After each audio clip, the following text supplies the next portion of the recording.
Listen to me, my friend. God is mighty in everything.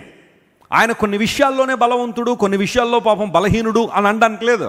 దేవునికి ఉన్న ప్రాథమికమైన లక్షణాల్లో అత్యంత ప్రధానమైన లక్షణం గాడ్ ఈజ్ ఆమ్నిపోటెంట్ గాడ్. ఆయన సర్వశక్తి గల దేవుడు, ఆయన అధిక బలాన్ని కలిగిన దేవుడు. హల్లెలూయా.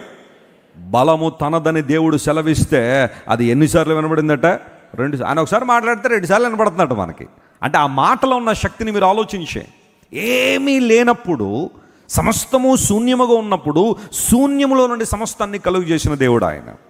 ఒకసారి ఈ యూనివర్స్ని కనుక మనం చూస్తే, విశ్వాన్ని కనుక మనం చూస్తే, ఆ విశ్వంలో ఎన్నో నక్షత్రాలు, ఎన్నో గ్యాలక్సీలు, క్లస్టర్లు, సూపర్ క్లస్టర్స్, ఇవన్నీ చూస్తూ ఉంటే వాటిని కలుగు చేసిన దేవుడు తన మాట ద్వారా కలుగు చేశాడు. That's what the Bible says. ప్రపంచములో ఆయన మాట ద్వారా నిర్మాణం చేయబడ్డాయి. That's the power of God.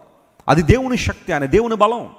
అయితే ఇప్పుడు ఎవరైతే క్రీస్తు ప్రభువుని తమ హృదయాల్లో చేర్చుకున్నారో, ఆయన అంగీకరించారో, ఆ బలాన్ని వారి జీవితంలో దేవుడు ఎవిడెంట్గా ఉంచాలని లేదా ప్రత్యక్షపరచాలని దేవుడు ఆశిస్తున్నాడు.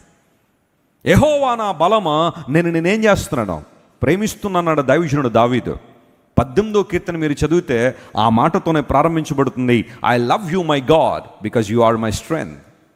నీవు నా బలమై ఉన్నావు గనుక నేను నిన్ను ప్రేమిస్తున్నాను ప్రభు అనే మాట దావీదు గారు రాశారు. దావీదు జీవితాన్ని పరిశీలన చేస్తే దేవుని బలాన్ని, ఆయన శక్తిని సంపూర్ణంగా ఎరిగినవాడు, సంపూర్ణంగా తన జీవితానికి అన్వయించుకున్నవాడు దావీదు.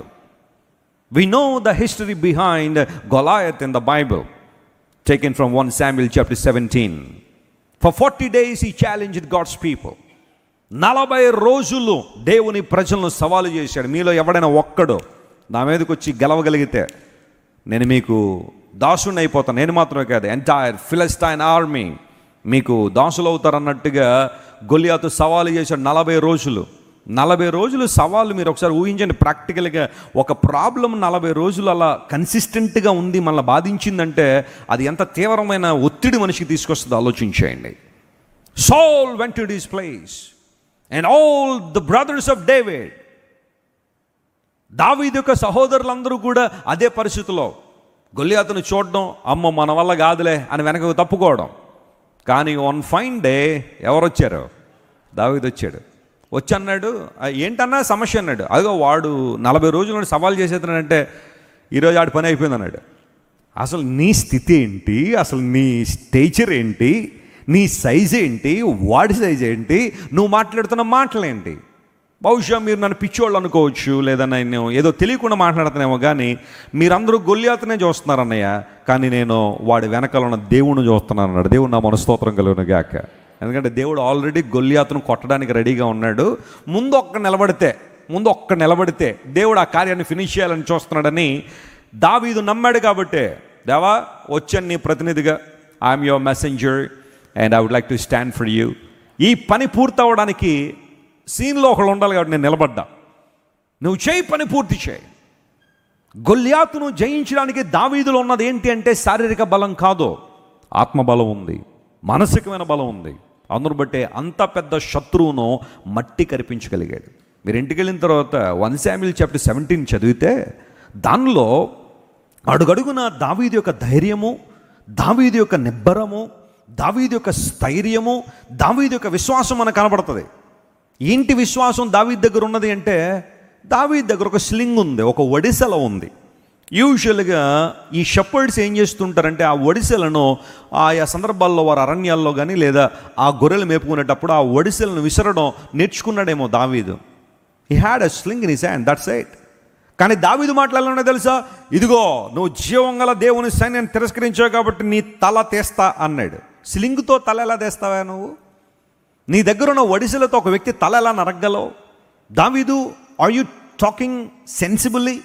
నీవు నిజంగా జరిగేదే మాట్లాడుతున్నావా లేదా నోటుకొచ్చినట్టు మాట్లాడుతున్నావా? నో, నేను చేస్తానా పని అన్నాడు. ఎలా అంటే ఆ తర్వాత చేశాడా లేదా అంటే ఆ గొలియాతు కత్తినే తీసుకుని గొలియాతుని ఏం చేశాడు చెప్పండి? హతమార్చాడు. హీ స్పోక్ విత్ ఫెయిత్, విశ్వాసంతో మాట్లాడాడు. బహుమానం ఏంటి? ఇలా ఉన్న బహుమానాలని మీరు కబురు పెట్టండి రాజుగారికి బహుమానాలు రెడీ చేసుకోమని. What a faith.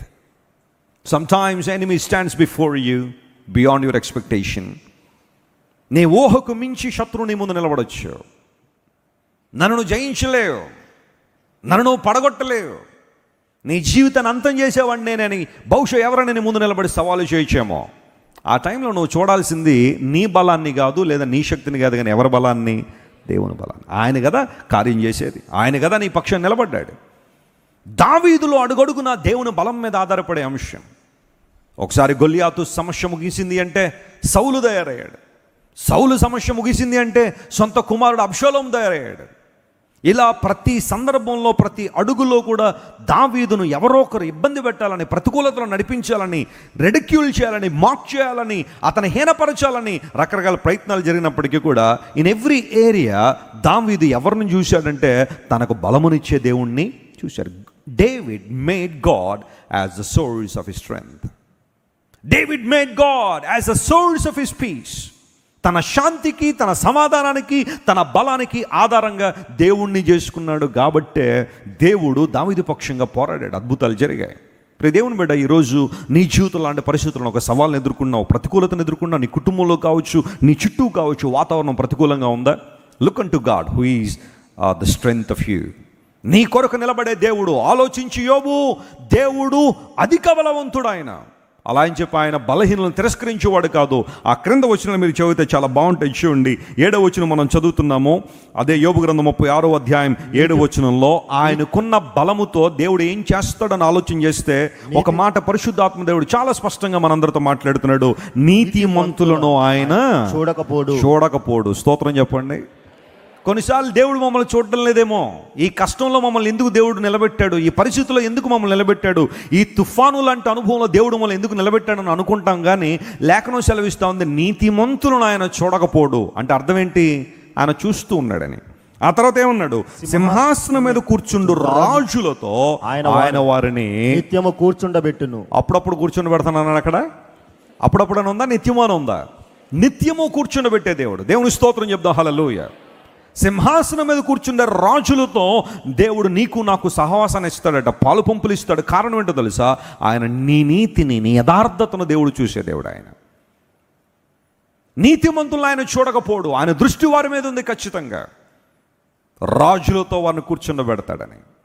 యోసేపు చెరసాల్లో వేయబడినప్పుడు యోసేపులో చాలా సమస్యలు లేదా చాలా ఆలోచనలు ఉండుండొచ్చు. Why this happen to me, ఎందుకు నాకు ఇది జరగాలి అనే ఆలోచన ఉండొచ్చేమో. కానీ దేవుడు ఆ ప్రాసెస్ గుండా యోసేపు నడిపించడానికి కారణం ఉండదు తెలుసా? యోసేపు ఒకరోజు సింహాసనం మీద కూర్చున్నప్పుడు he must have handle everything. ఆయన సమస్తము కూడా హ్యాండిల్ చేయగలిగే స్థితికి వచ్చాడు. కాబట్టి దేవుడు ఆ స్థితికి తీసుకెళ్ళాడు. నీ సవాళ్ళు, నీ జీవితంలోకి వచ్చే ప్రతికూలతలు, నీ జీవితం మీద వచ్చే నిందలు, అవమానాలు నేను పడగొట్టడానికి కాదో. ఆ సమయంలో దేవుని వైపు చూడగలిగితే ప్రతి పరిస్థితిని నువ్వు హ్యాండిల్ చేయగలిగే స్థాయికి దేవుడిని తీసుకొచ్చి సింహాసనం మీద కూర్చుండబెట్టే దేవుడు ఆయన. చప్పట్లు కొట్టి ప్రభునామమున మహిమపడదాం. హల్లెలూయా.